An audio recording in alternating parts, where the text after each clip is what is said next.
touching on the 2023 NHI funding and the macro implications there with FTI Consulting. Lines are open on 0861987000 if you'd like to speak to us or engage us on any of the issues that we have going tonight.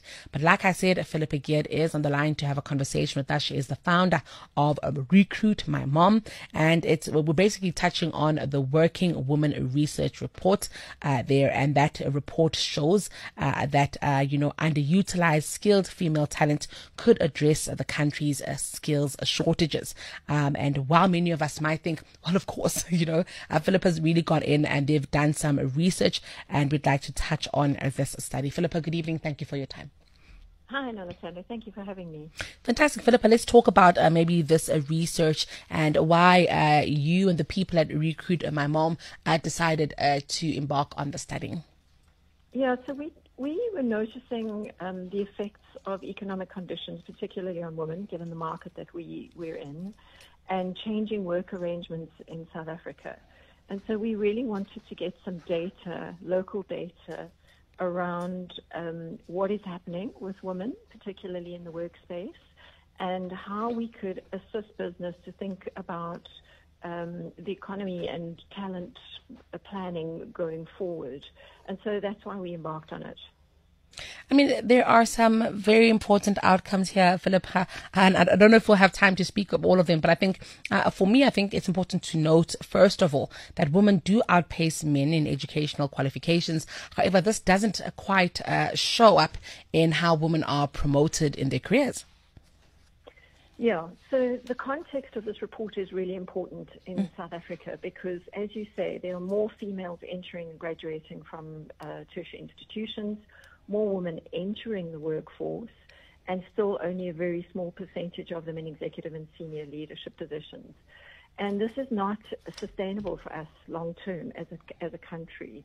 If the reality is that there are going to continue to have more women entering the workplace that are educated, business really needs to sit up and take note of how they retain and attract this talent in the long run. I'm actually going to also get some more of the insights that come out there, women and their aspirations. Phillipa, why aren't women being promoted, and also women seeking, alternative employment? Why are women out there putting themselves out there more? Yeah, the research has been very interesting. 92% of women want to work, and 78% of women aspire to grow. And yet 45% of women that are currently in jobs are looking for alternative work, which means they're currently not happy. And when you dig into the research as to why, you've got the skilled workforce that wants to work, they're aspirational, yet they're not happy. What we start to see is that there's some real barriers to career growth that were identified by the women. One largely being lack of internal opportunities, things like networking and mentoring, gender pay gaps being another barrier to entry, and then inflexible work policies that are just not allowing women to be able to fully manage both the household demands plus their career demands. So, you've got 43% of all mothers in South Africa being single, more female-headed households in South Africa than male-headed households. So, and 80% of the women that we researched have got dependents. And so you've got a big financial burden on women, but you've still got a care, and I hate to call it a burden because most women will do it happily, but you've got a care need that they need to carry. And so what the research shows is that they're wanting to largely work full-time, particularly as single mothers. But what they're asking for is can we take down some of the barriers to our career growth, and can we work in a hybrid manner rather than calling us all back into office? It's very, very surprising that the world still works this way, Phillipa. I think it sounds like we've been trying to advocate for all of this to be different for so long. And then along came COVID-19. And of course, like you're saying, hybrid working became a reality. Technology's really enabled all of it. We know there's countless apps and opportunities and ways in which this can become a reality. Do we know why it's just not happening for women like they're asking? There's a couple of reasons. One of them largely is the inability of some companies to be able to manage productivity. And so there is a perception that if people are working from home, that they're not working. But, again, there's so much technology out there that can monitor and measure productivity that, for me, that's not really a reason. Even when we asked about load shedding, people say, yes, but we needed to bring people back into office because of load shedding. 60% of the people that we interviewed said they have contingency plans to enable them to work. And what the research is saying is that 33% are saying, yes, they prefer to work remotely, but 59% are saying, we're happy to work in office, but please give us opportunities to work from home when we need to or can in a more hybrid manner. And I think that's a reasonable request, given the load that are on mothers. And this is really, we hoped, a report that will make business realize you have got a female workforce that is growing enormously, and there has to be a way of enabling these women to be able to get through the years where they need to take career pauses in order to get to the next level, so that you can grow the talent into your senior managers and your executives, because that's your future talent pool.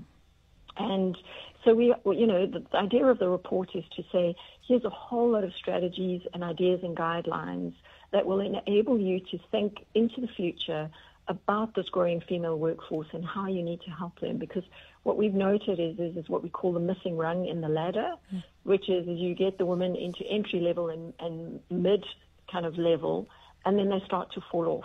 They lose the promotions, or they take their gaps, and they just don't quite get back onto the ladder. And we're saying, okay, business, here's a whole lot of ideas on how you can retain them on the ladder through these years. I want to also touch on that issue of career pauses. This is an important one. I guess a woman more prone to pauses than men. I don't have the research on how many men take career pauses, but we do know that half of women will take a career pause, and they for different reasons, largely motherhood, but also mental well-being or study or needing to look after other family members. But 95% of them, Nolitando, come back to work and want to work. And so, again, we're trying to destigmatize career pauses, particularly for women, to say, instead of seeing it as a problem, see it as an opportunity to be able to help women get through these career pauses, because they're going to come back. And you want them to go all the way through to senior levels. So work with them, it creates what we're calling an inclusive flexibility policy that works for business, works for the mom, so all the woman if she's studying or whatever her reasons are for taking a pause, and help her.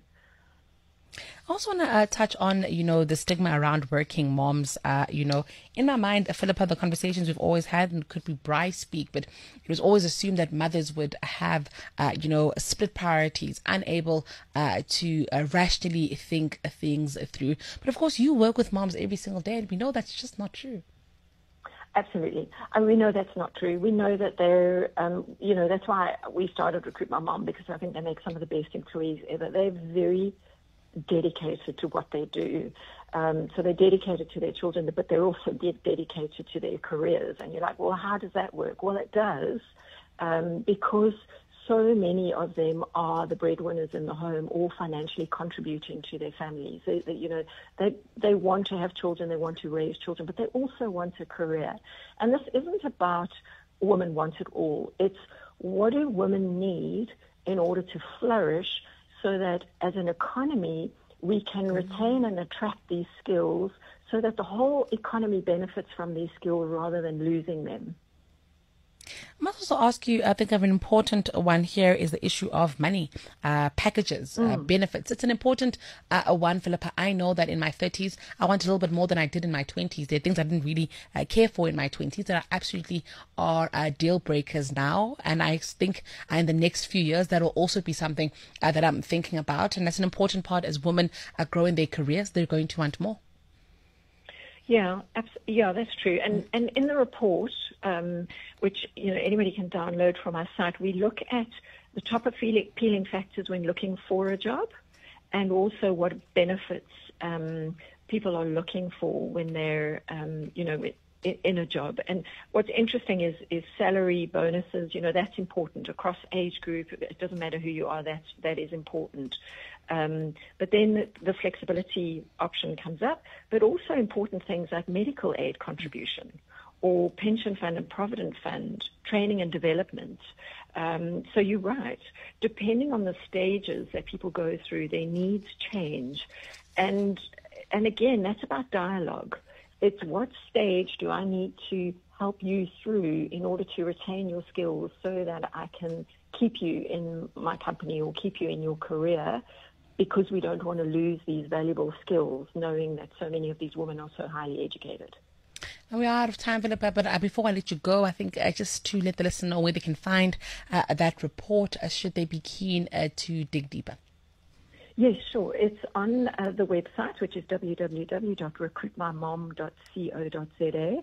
And on the homepage, there is a place which is called the Working Woman in South Africa Report 2024. And you just follow the link and it'll take you to a download for the full report. Fantastic, Phillipa. Thank you so much for speaking to us this evening. It's been an absolute pleasure. Thank you, Nonatanda. I appreciate it. Fantastic. Oh, wow. That is Phillipa Geard. She is CEO at RecruitMyMom there. And I think really helping us work through many weird stereotypes we have about women, right? Moms want to work. They want to make their own money. A lot of them are financially supporting themselves and dependents. That could be, in the form of children. It could be extended family. It could even be a partner. This the misconception that women don't want to work and they want handouts, whatever the case may be, not proving to hold water. Even the issue of education, it's very, I think, obvious that a woman would be a majority of the graduates that we see coming out of South Africa. And then absolutely disappointing and shocking that the economic opportunities wouldn't match that reality for us. But I think a very, very important study as she's done there to really help us understand what's really happening in the marketplace for women. It's 20 minutes past 7. Let's go for a quick spot. Come back and we'll speak things the minimum wage. Power Drive.